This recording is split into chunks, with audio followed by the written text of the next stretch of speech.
Thank you. Hi, Tay. Okay. All right. The stage is yours. Thank you. Thank you, Tay. And good morning, leaders. Good morning. Yay. I like the interaction there. You're being impacted. Have any of you ever heard those words? Or, or might be more likely, have any of you had to say those words to one of your direct reports? Yes. Good. Then I'm in the right crowd. If so, you might want to hear my story. Because my story is what happens when the little things done right by the leaders of Cisco can have a really big impact on an employee like me going through a restructure. I'm Eliza Rowe, and I am a business operation analyst on the employee relations team in RTP. I joined Cisco in 2012 as a contractor, and there I stayed for 5.5 years.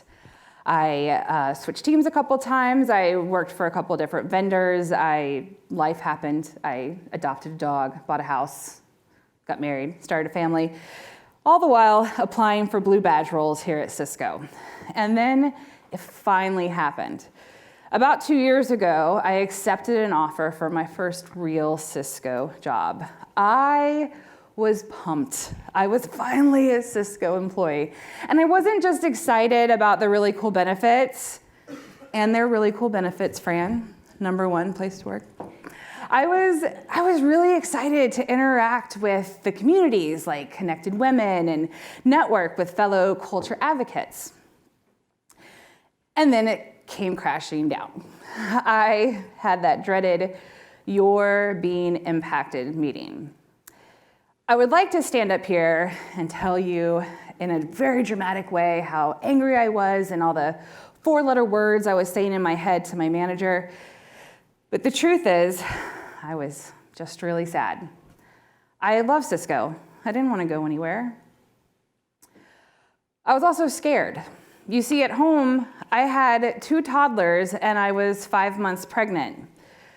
Who hires a pregnant person? I mean, I know what you're going to say. That's clearly illegal. You're not allowed to discriminate against somebody that's pregnant. But seriously, I'm sitting next to an equally qualified person, and I am visibly, no way can that belly be hidden pregnant. Who hires me? So I was sad, and I was scared. I was also lonely. People often don't know how to interact with someone that's been impacted. They don't know what to say or to do, or even if they're allowed to reach out to them. That lack of interaction was really hard for me, especially because I am a complete social butterfly, clearly. A few days later, however, you could feel the mood begin to shift when on the Cisco beat, Chuck said, "If you have open requisitions right now, your #1 priority over the next 2 weeks is to spend time with the people that have been impacted. I want you to invest the time to get to know them, understand their skills, and make sure that we are mapping every person in this company who has the right skills for these new jobs, to give everybody a chance." I could sense that the leaders were listening, and I was motivated. I submitted my resume to dozens of recs. If the job title had analyst in it and you could work in RTP, I submitted my resume. And requests for interviews started to come pouring in, much faster than I had ever experienced in the past. I really felt and believed that Cisco was rooting for me. They wanted me to stay, just find a new home on another team. I really started to feel our people deal come to life at the Talent Expo. As most of you know, this was a pilot program last year in RTP. And we mapped out impacted employees to leaders within all functions of Cisco. This was great because it was our opportunity to tell our career story in our own words, face to face. I mean, it's weird to put obsessed with fantasy football on a resume, but it was totally cool to discuss it at the Talent Expo. And guess what? I received 2 job offers as a result of the Talent Expo. I never once felt like my pregnancy was an obstacle in the hiring process. So here I am. I'm on the employee relations team. I was welcomed with open arms by my new teammates. They even threw me a lovely baby shower.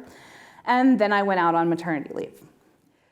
Now, coming back from maternity leave, I started to get really anxious. I started to worry, am I cut out for this? Am I going to be able to handle this with 3 kids at home? Is my leader going to have buyer's remorse that she offered me a job?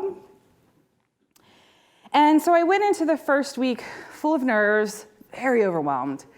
I had a one-on-one with my leader, and I was ready. I wanted to prove to her that I was up to the task. I started rambling on about all my to-dos that I was going to work on, and she just held up her hands via WebEx and told me to stop.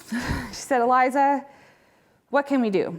Us or myself as a team, what can we do to help you transition back to work? What do you need from us? Okay, so I was stunned, was not expecting it to go down like that. We spent the rest of that meeting just kind of casually talking about our babies. Between the 2 of us, we have 6. How excited I was not to be holding 1, 2, or 3 children at the same time. And it would be nice not to change a diaper for a few hours. And so she said, okay, Eliza, how about this? First week back, just enjoy the quiet of the office. Come in, sit down, don't change a diaper for 8 hours, just ease back in. And that's what I did. I eased my way back. I legitimately took the time to ease my way back into work and clean up my inbox and catch up, because my leader understood how important that was. Her actions, to me, show true leadership. Let me leave you with this little story. A part of the pilot last year was talent connectors. These were volunteers from people and communities and talent acquisition, and they were assigned impacted employees. They didn't have an official role. They weren't reviewing resumes. They weren't calling hiring managers. They were just there to support us for the entire 32 days. My talent connector was Shelly. She was phenomenal. And I talked to her almost every day. It was sometimes a text at dinner, sometimes it was a phone call, we'd WebEx, email. To have someone from Cisco that was invested in my success, it was empowering, and it was incredibly encouraging. I stopped feeling like a number that was impacting the bottom line and part of a family that was just going through a rough patch. Yes, hearing you're being impacted sucks. However, last year I felt supported and safe as I walked through that process. And that's, to me, that's leadership done right. When a leader gets the little things right, it can have a huge impact on Cisco and future leaders like me. Thank you.